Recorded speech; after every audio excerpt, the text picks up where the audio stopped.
Mtu akikwambia kwa maneno yake anakupenda, usiishie kushawishika kwa maneno peke yake. Yesu mwenyewe anasema mkinipenda mtazishika amri zangu. Manake Yesu anataka mchakato wa matendo. Mtu asiseme anakupenda akaishia hapo hapo na ukamwamini na ukakubali kwa maneno yake.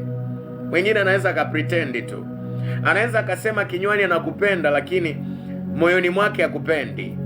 Utagundua mtu anakupenda kwa matendo.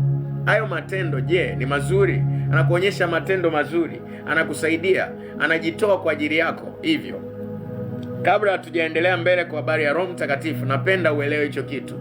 Usipende kumwamini mtu kwa sababu ya maneno yake peke yake. Hata kwenye biashara, usiingie na mtu kufanya biashara naye kwa sababu ya maneno yake, amekushawishi kwa maneno peke yake. Mchunguze huyo mtu, chunguza matendo yake kwanza. Chunguza je, aliyofanya nao biashara mwanzoni alikuwa anafanya nao biashara vipi? Je, hakuwahi kuwatapeli hao watu? Chunguza matendo yake. Usiwe mtu wa kushawishika kwa maneno peke yake. Mungu mwenyewe, Yesu mwenyewe hashawishiki kwa maneno yako. Ndio maana anasema mkinipenda mtazishika amri zangu.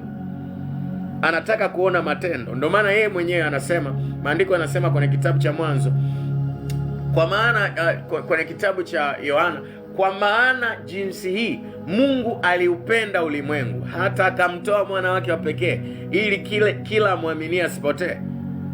Hakikisha huyo mtu ambaye unaingia naye kwenye biashara, unatamani kuingia naye kwenye ndoa, kwenye biashara, kwenye kazi, kwenye kitu chochote, hakikisha ni mtu ambaye umemchunguza kwenye eneo la kujitoa.